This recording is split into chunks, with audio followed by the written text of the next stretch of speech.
नमस्कार मंडळी, श्री स्वामी समर्थ.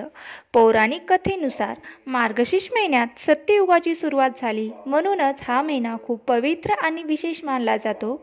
मार्गशीर्ष महिन्यामध्ये तीर्थक्षेत्री जाऊन नद्यांना खूप जास्त महत्त्व आहे. या महिन्यामध्ये दानधर्मही केला जातो.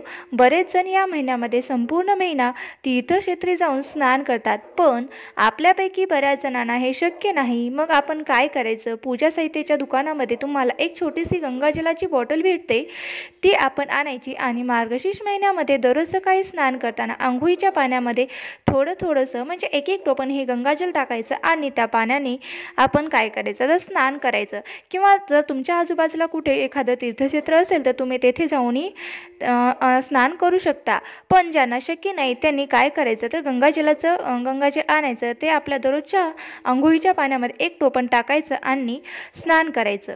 आता बघा, आता ह्या वर्षी 2025मध्ये मार्गशीर्ष महिना कधीपासून सुरू होत आहे. मार्गशीर्ष महिन्याची सुरुवात ही शुक्रवार दिनांक 21 डिसेंबर 2025 पासून मार्गशीर्ष महिना सुरू होईल.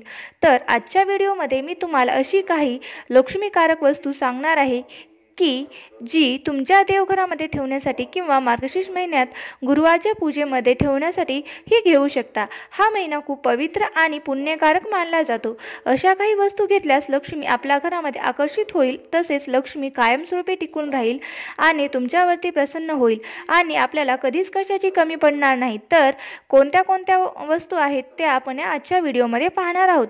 तर चला मग, यंदा आता किती गुरुवार आलेले आहेत मार्गशीर्ष महिन्यामध्ये? तर ह्या वर्षी एकूण मार्गशीर्ष महिन्यामध्ये 4 गुरुवार आलेले आहेत. महालक्ष्मीची सेवा करण्यासाठी असं समजून आपण 4ही गुरुवार व्रत आणि त्याची मांडणी करायची आहे. यथासांग पूजा करायची आहे. दिवसभर उपवास करायचा आहे आणि तो सायंकाळी सोडायचा आहे. श्रावण महिन्याप्रमाणेच मार्गशीर्ष महिना हा सुद्धा तेवढाच पवित्र आणि शुभ मानला जातो. या महिन्यामध्ये मांसाहार करणे वर्ज्य मानले जाते, म्हणूनच मांसाहार करू नये. तरच आपण सर्वांनी सुद्धा या महिन्यात व्रत, सेवा, नियम अगदी मनोभावे करायचे आहे, कारण हे गुरुवारचं व्रत अत्यंत प्रभावशाली आहे. माता लक्ष्मी स्वतः पद्मपुराणात सांगितले आहे की माझे हे व्रत जो कोणी नित्यनेमाने करेल तो सदैव सुखी राहील, असा माझा वचन आहे. असा हा उल्लेख त्या पुस्तकामध्ये सुद्धा आहे.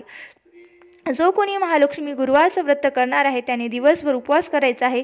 काही जणांना काही कारणामुळे उपवास करता येत नसेल, म्हणजे काही जणांना गोळ्या औषध चालू असतील, तर ते वारंवार आजारी असतील किंवा काही स्त्रिया गर्भवती असतील, तर अशा व्यक्तींनी उपवास करू शकत नाहीत. त्यांनी फक्त मनोभावे पूजा करावी, कथा ऐकावी आणि वाचावी आणि इतरांना पण सांगावी.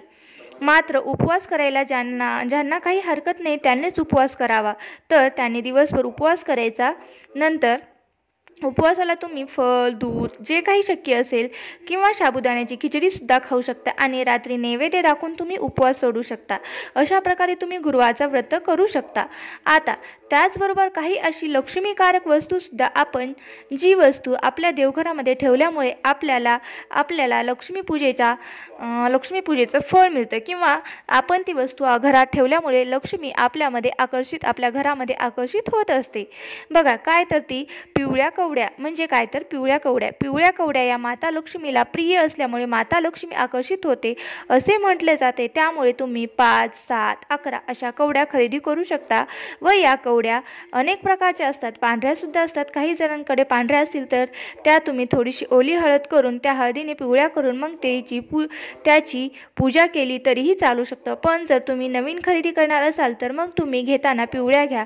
त्या कवड्यांवरती थोडासा पिवळसर असा रंग असतो, तर अशा कवड्या तुम्हाला खरेदी करायच्या आहेत. मार्गशीर्ष महिना येण्याआधी तुम्ही या शक्य असल्यास खरेदी करा आणि येणाऱ्या पहिल्या गुरुवारी या कवड्यांची मांडणी करून सुरुवातीला कवड्यांना शुद्ध पाणी, त्यानंतर पंचामृताने अभिषेक करून त्याची स्थापना करावी आणि मग गुरुवारच्या पूजेमध्ये पूजा करावी. पूजा झाल्यानंतर या कवड्या तुम्ही एखाद्या लाल किंवा पिवळ्या पोटलीत बांधून ठेवू शकता. प्रत्येक लक्ष्मी पूजनामध्ये तुम्ही या कवड्याची पूजा करायची आहे. आता 2. माता अन्नपूर्णेची मूर्ती.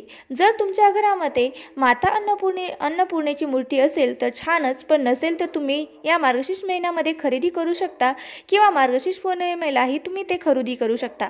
तसेच मुलाचं लग्न झाल्यावर प्रत्येक मुलीची तिची आई सासरी जाताना ही अन्नपूर्णेची मूर्ती देत असते, पण काही जणींनी दिली नसेल किंवा काही जणांकडे चुकून राहिली असेल तर मग काय करायचं, नसेल तर पहिल्या गुरुवारी या मूर्तीची तुम्ही स्थापना करू शकता खरेदी करून, आणि तुमच्या देवघरामध्ये ही अन्नपूर्णेची मूर्ती आपण आपल्या घरामध्ये ठेवल्यास तिची दररोज पूजा केल्याने आपल्या घरामध्ये धन धान्याची संपत्तीची कशाचीच कमतरता भासत नाही. त्याचबरोबर धन संपत्ती सुख समाधान शांती हे सर्व सुद्धा मिळत असतं. त्यामुळे तुमच्याकडे ही मूर्ती असेल तर ठीकच, जर नसेल तर तुम्ही ही खरेदी करू शकता आणि पहिल्या गुरुवारी मार्गशीर्ष पौर्णिमेला याची स्थापना करू शकता. आता तिसरी जी वस्तू आहे ती म्हणजे श्रीयंत्र. श्रीयंत्र हे भगवान विष्णू आणि माता लक्ष्मी यांचं आसन मानलं जातं. ज्या घरात श्रीयंत्र असतं त्या घरात माता लक्ष्मी आणि भगवान विष्णू अखंड वास करत असतात. त्याचबरोबर श्रीयंत्रामध्ये अष्टलक्ष्मी वास करते असं म्हटलं जातं. त्यामुळे आपल्या घरामध्ये श्रीयंत्र असणे म्हणजे आपल्याला कशाचीच कमी पडत नाही. त्यामुळे शक्य असेल तर तुम्ही मार्गशीर्ष महिना येण्याआधीच हे श्रीयंत्र आपल्या घरामध्ये आणायचं आणि मार्गशीर्ष महिन्याच्या पहिल्या गुरुवारी श्रीयंत्राची स्थापना करायची. जर काही जणांकडे श्रीयंत्र असेल तर त्यांनी दर गुरुवारी ती पूजेमध्ये मांडावे. श्रीयंत्रावरती सुद्धा शुद्ध पाण्याचा पंचामृताचा अभिषेक करून श्रीयंत्रावरती सुद्धा दर गुरुवारी कुंकुमार्चन करायचं आहे. कुंकुमार्चन करताना तुम्ही श्रीसूक्तचे पठण करू शकता किंवा श्री महालक्ष्मीचा एखादा मंत्र म्हटला तरी चालेल, कारण श्री महालक्ष्मीची सर्वात जास्त आवडती सेवा कोणती तर ती कुंकुमार्चन. त्यामुळे मार्गशीर्ष महिन्यामध्ये जमलं तर तुम्ही दर गुरुवारी श्रीयंत्रावरती कुंकुमार्चन करायला विसरू नका. बघा, आता चौथी जी वस्तू आहे ती कोणती आहे तर कमलगट्ट्याची माळ. कमलगट्ट्याची माळ ही कमळाच्या बियापासून बनलेली असते. ही माळ 108 महिन्याची असते. ती तुम्ही घेऊ शकता. माता लक्ष्मीला कमळाचे फूल अतिशय जास्त प्रिय आहे. आपण दररोज तरी श्रीयंत्रावरती किंवा महालक्ष्मीच्या कमळाचं फूल वाहू शकत नाही. त्यामुळे तुम्ही जर कमलगट्ट्याची माळ श्रीयंत्रावरती ठेवली तर आपण महालक्ष्मीला 108 कमल फुले वाहिल्यासारखं आपल्याला पुण्य मिळत असतं. त्यामुळे कमलगट्ट्याची माळ तुम्हाला आवर्जून घ्यायची आहे. श्रीयंत्र अगदी लहान साईजपासून सुद्धा मिळतं, तर तुम्ही छोटंसं सुद्धा श्रीयंत्र घेऊ शकता व आपल्या देवघरामध्ये ठेवू शकता आणि कमलगट्ट्याची ही माळ त्यावर ठेवू शकता. बघा, 5वा जो आहे ते लक्ष्मीची पावले.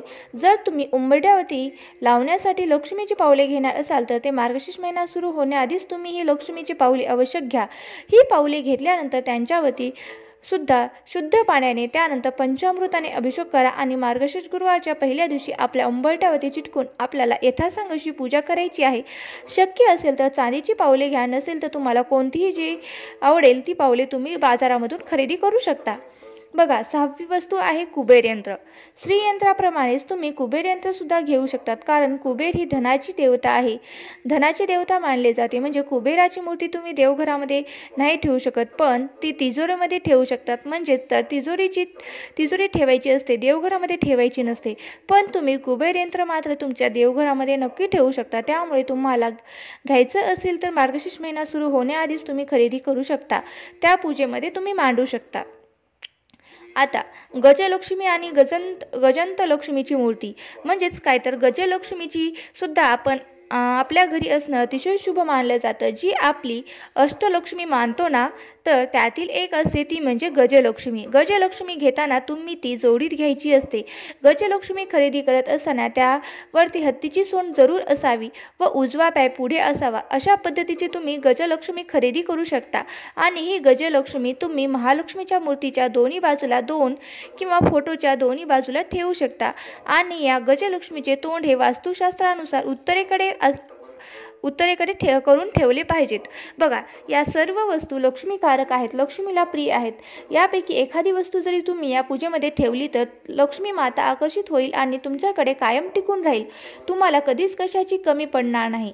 त्यामुळे शक्य होईल तर शक्य असेल तर तुम्ही एखादी तरी वस्तू तुमच्या देवघरामध्ये नक्की घ्या. तर यापैकी एक तरी वस्तू नक्की घ्या. गुरुवारी तिची स्थापना करा, पूजा करा, शास्त्रोक्त पद्धतीने तिची पूजा करा. प्रत्येक लक्ष्मीपूजनामध्ये तिची पूजा करा. शेवटी एक गोष्ट आवर्जून सांगते बघा, की ज्यांना अगदी पहिल्या गुरुवारी या गोष्टी आणणे शक्य नसेल तर पण तुमची खूप इच्छा असेल तर तुम्ही मार्गशीर्ष महिन्यामध्ये अगदी शेवटच्या गुरुवारी सुद्धा आणून त्याची पूजा करू शकता. तर हा माहितीपूर्ण व्हिडिओ कसा वाटला? आवडला असेल तर व्हिडिओला एक लाईक नक्की करा, शेअर करा आणि चॅनलला सबस्क्राईब करायला विसरू नका. आणि व्हिडिओ शेवटपर्यंत पाहिल्याबद्दल अगदी मनापासून तुमची खूप खूप आभारी आहे. धन्यवाद. श्री स्वामी समर्थ. जय जय स्वामी समर्थ. श्री स्वामी समर्थ. जय जय स्वामी समर्थ. रामकृष्ण हरी. जय जय रामकृष्ण हरी. असेच नवनवीन व्हिडिओ पाहण्यासाठी माझ्या चॅनलला लाईक आणि शेअर करायला विसरू नका.